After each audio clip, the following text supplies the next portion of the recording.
The office. Friends കഴിഞ്ഞാൽ എൻ്റെ ഏറ്റവും ഫേവറേറ്റ് സിറ്റ്കോമാണ് ദ ഓഫീസ്. എന്നാൽ കോമഡിയുടെ കാര്യത്തിൽ ഫ്രണ്ട്സിനേക്കാൾ ഒരുപാട് മുന്നിലാണ് ദ ഓഫീസ്. അതിൻ്റെ കാരണം ഞാൻ അവസാനം പറയാം. ഡണ്ടർ മിഫ്ലിൻ എന്ന പേപ്പർ കമ്പനിയുടെ സ്ക്രാൻഡൻ എന്ന സ്ഥലത്തെ ബ്രാഞ്ചിൻ്റെ കഥയാണ് ദ ഓഫീസ്. സാധാരണ സിറ്റ്കോം പോലെ തന്നെ ഓരോ എപ്പിസോഡിനും ഓരോ പ്രധാന ഇൻസിഡന്റിനെ ഫോളോ ചെയ്യുന്ന രീതിയിലാണ് ഇതും.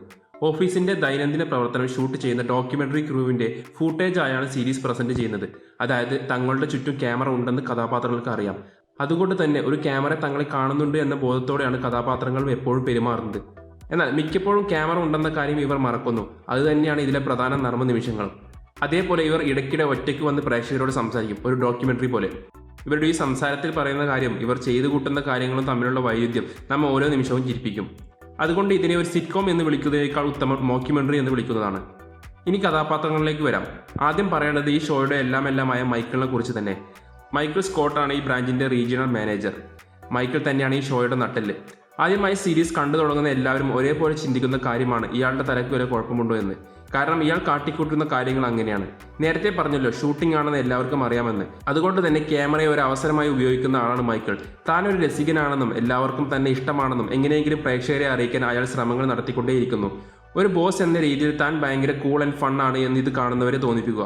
എന്നാൽ ഈ ശ്രമങ്ങൾ മിക്കപ്പോഴും അവസാനിക്കുന്നത് വളരെ ചളിപ്പ് എന്ന് മലയാളത്തിൽ പറയാവുന്ന ഓക്വേർഡ് സിറ്റുവേഷനുകളിലാണ്. മൈക്കിൾ ഓരോ നിമിഷവും ശ്രമിക്കുന്നത് തന്റെ കൂടെ ജോലി ചെയ്യുന്നവരെ ഫ്രണ്ട്സ് ആക്കാനാണ്. എന്നാൽ അവർ മിക്കപ്പോഴും മൈക്കിളിനെ കാണുന്നത് ഒരു ബോസായി തന്നെയാണ്. ഒരാളെ എന്ത് പറഞ്ഞാണോ കളിയാക്കാൻ പാടില്ലാത്തത് മൈക്കിൾ അവസാനം അതിലെത്തി അയാളെ പൂർണ്ണമായും വെറുപ്പിക്കും. പക്ഷെ സീരീസ് മുന്നോട്ട് പോകുന്തോറും മൈക്കിൾ നമ്മൾ വിചാരിച്ച ആളല്ല എന്ന് നിങ്ങൾക്ക് മനസ്സിലാവും. സെക്സിസ്റ്റ് ജോക്കുകളും റേസിസ്റ്റ് ജോക്കുകളും അയാളുടെ കൺട്രോളില്ലാതെ അറിയാതെ പുറത്തു വരും. ഓഫീസിലെ ഒരു പണിയും മൈക്കിൾ കാരണം നടക്കില്ല.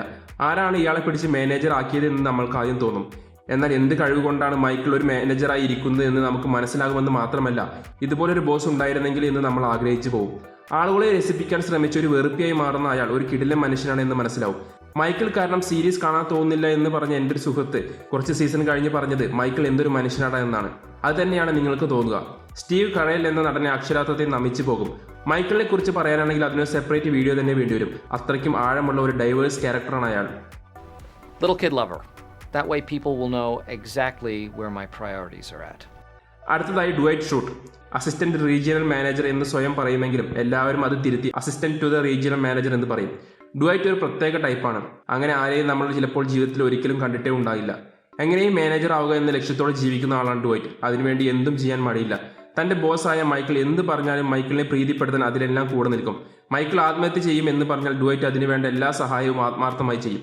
ഓഫീസിലെയും അതേപോലെ പൊതുവെ ഉള്ള എല്ലാ നിയമങ്ങളും അനുസരിച്ചാണ് ഡ്വൈറ്റ് ജീവിക്കുന്നത്. അതേപോലെ ആരെയും നിയമങ്ങൾ ലംഘിക്കാനും സമ്മതിക്കില്ല. തന്റെ ഫാമിലിയുടെ ഫാമിലാണ് താമസം. അതുകൊണ്ട് തന്നെ ഡ്വൈറ്റ് എപ്പോഴും സംസാരിക്കുക, കൃഷി, മൃഗങ്ങളെ വേട്ടയാടുക തുടങ്ങി മറ്റുള്ളവർക്ക് പൊതുവെ താല്പര്യമില്ലാത്ത വിഷയങ്ങളാണ്. ഓഫീസിലെ ഏറ്റവും മികച്ച സെയിൽസ്മാൻ ഡ്വൈറ്റ് ആണ്. ജോലിയോട് പൂർണ്ണ ആത്മാർത്ഥമുള്ള ഓഫീസിലെ ഏക തൊഴിലാളി. ഇമോഷൻസ് വളരെ കുറവുള്ള ഡ്വൈറ്റ് മൈക്കിൾ ഒഴികെ വേറെ ആർക്കും ഒരു വിലയും കൊടുക്കില്ല. ഇനിയും പറയാൻ ഒരുപാടുണ്ട്, എങ്കിലും നേരിൽ കാണുന്നതാണ് നല്ലത്.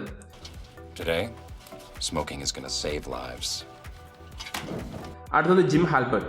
ഈ ഓഫീസിലെ നമുക്ക് ഏറ്റവും റിലേറ്റ് ചെയ്യാൻ പറ്റുന്ന കഥാപാത്രം. അതായത് ജോലിക്ക് വരണം, എന്നാൽ കമ്പനിയോട് അത്ര വലിയ ആത്മാർത്ഥമൊന്നുമില്ല. അതേസമയം ജോലിയോടും വലിയ താല്പര്യമില്ല. എങ്കിലും ഇങ്ങനെ ജോലി ചെയ്തു പോകുന്നു.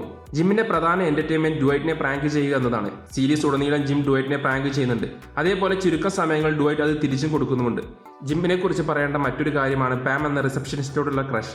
തന്റെ ഡെസ്കിന് നേരെ ഇരിക്കുന്ന പാമിനെ നോക്കിയിരിക്കലാണ് മെയിൻ പണി. ഈ ഓഫീസിലെ ഏറ്റവും ബോധമുള്ള ആൾ ജിമ്മാണ്. അതുകൊണ്ട് തന്നെ മറ്റു കഥാപാത്രങ്ങൾ കാണിക്കുന്ന മണ്ടത്തരങ്ങൾ പ്രേക്ഷകരോട് കണക്ട് ചെയ്യുന്നത് ജിമ്മാണ്. അതിനുവേണ്ടി ഉപയോഗിക്കുന്നത് ജിമ്മിന്റെ ഇടക്കുള്ള ക്യാമറയിലേക്കുള്ള നോട്ടമാണ്. ജിമ്മിന് സീരീസിൽ പോകെ ഒരുപാട് സ്പേസ് കിട്ടുന്നുണ്ട്. ജിമ്മിന്റെ കൂടെ പറയേണ്ട ആളാണ് പാം ബീസ്ലി, ഈ ഓഫീസിലെ റിസപ്ഷനിസ്റ്റ്. ഒരു പെയിന്റർ ആവണമെന്ന ആഗ്രഹമെങ്കിലും ആ ആഗ്രഹം പിന്തുടരാനുള്ള ധൈര്യമില്ലാതെ ഇങ്ങനെ പോകുന്നു. മൈക്കിൾ ഏറ്റവും ഇംപ്രസ് ചെയ്യാൻ ശ്രമിക്കുന്നത് പാമിനെയാണ്. എന്നാൽ എപ്പോഴും മൈക്കിളിന്റെ രക്ഷയ്ക്കെത്തുന്നത് പാമാണ്. അതേപോലെ സീരീസിലെ ഏറ്റവും ഇമോഷണലായ രംഗങ്ങളിലൊന്നും ഇവർക്കിടയിലാണ്.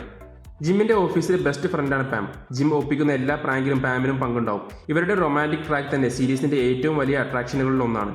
വേറെ ഒരു സിറ്റ്കോമിനും ഇത്രയും മെച്യൂറായ റിലേഷൻഷിപ്പ് കൈകാര്യം ചെയ്തിട്ടില്ല. ഇനിയും ഒരുപാട് കഥാപാത്രങ്ങളുണ്ട്. പലരും കുറച്ച് സീസൺ കഴിഞ്ഞ് വരുന്നവരാണ്. എങ്കിലും ആദ്യം മുതൽ ഉള്ളവരെ കുറിച്ച് വളരെ ചുരുക്കി പറയാം. റയാൻ, ഓഫീസിലെ പുതിയ ടെമ്പററി സ്റ്റാഫ്. ഇവിടുത്തെ രീതികൾ കണ്ണ് തള്ളിയിരിക്കുകയാണ്. മൈക്കിളിന് ഒരു പ്രത്യേക താല്പര്യമുണ്ട്. ആഞ്ചല, അക്കൗണ്ടിങ്ങിലെ ഒരു സ്റ്റാഫ്. എല്ലാത്തിനെയും കുറ്റം കണ്ടുപിടിക്കുക, പൊതുവെ ആരോടും ഒരു താല്പര്യമില്ലാത്ത ആൾ. കെവിൻ, പൊതുവെ മണ്ടനായ അക്കൗണ്ടിങ്ങിലെ മറ്റൊരു സ്റ്റാഫ്. ഭക്ഷണത്തെക്കുറിച്ച് മാത്രമാണ് വിചാരം. ഓസ്കാർ, എല്ലാ കാര്യത്തിലും അഭിപ്രായം പറയുന്ന അത്യാവശ്യം വിവരമുള്ള ഒരു accounting staff. Phyllis, sales staff, മൈക്കിളിന്റെ കളിയാക്കലുകൾക്ക് മിക്കപ്പോഴും ഇര. മേഡിത്ത്, സ്ത്രീകളിലെ തഗ് ലൈഫ്. ഒരുപാട് സ്വഭാവ വൈകല്യങ്ങൾ പിന്നീട് മനസ്സിലാവും. കെല്ലി കപൂർ, ഇന്ത്യക്കാരിയായ customer care executive.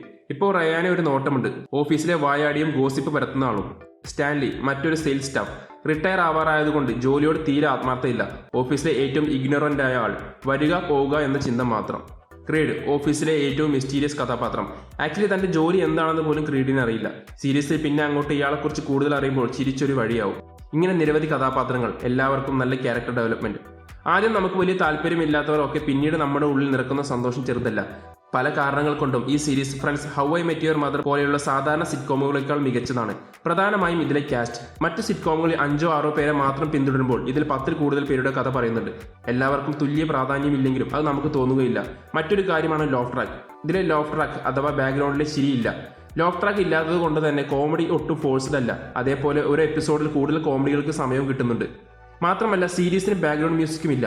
Phone ring ചെയ്യുന്ന ശബ്ദം, fax machine, photo copy machine, printer തുടങ്ങിയ സാധാരണ ഓഫീസിൽ കേൾക്കുന്ന ശബ്ദങ്ങളാണ് ഇതിലെ BGM. ഇത് ഈ ഷോക്ക് നൽകുന്ന ഫീൽ ചെറുതല്ല.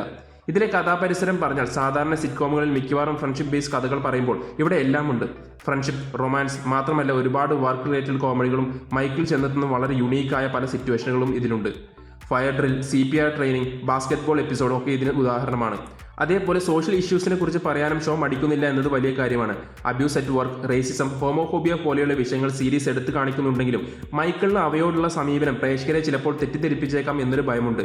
മറ്റു കോമഡി ഷോകൾ കോമഡിയിലൂന്നി ഇമോഷണൽ രംഗങ്ങളിൽ പോലും കോമഡി ചേർത്ത് ലൈറ്റ് ആക്കുമ്പോൾ ഓഫീസ് നേരെ വിപരീതമായി കോമഡി രംഗങ്ങളിലും ഇമോഷൻ ചേർത്ത് ഒരു ചിരിക്കപ്പുറം നമുക്ക് പറഞ്ഞറിയിക്കാനാവാത്ത സന്തോഷം നൽകുന്നു.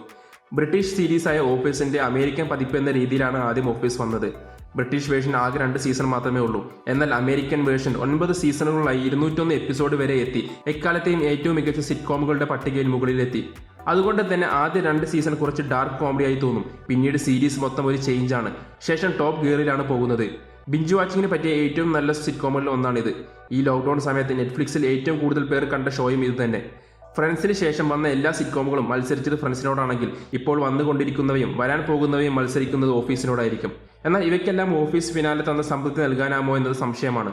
അത്രയ്ക്കും പെർഫെക്റ്റ് ആയിരുന്നു അത്. കണ്ണ് നിറയാതെ ഓഫീസ് ഫിനാലെ കണ്ടു തീർക്കാനാവില്ല. ആ നിമിഷമാണ് ഞാൻ തിരിച്ചറിഞ്ഞത് മൈക്കിളും കൂട്ടരും എത്രമാത്രം എൻ്റെ ഹൃദയത്തോട് ചേർന്നിരിക്കുന്നു എന്ന്.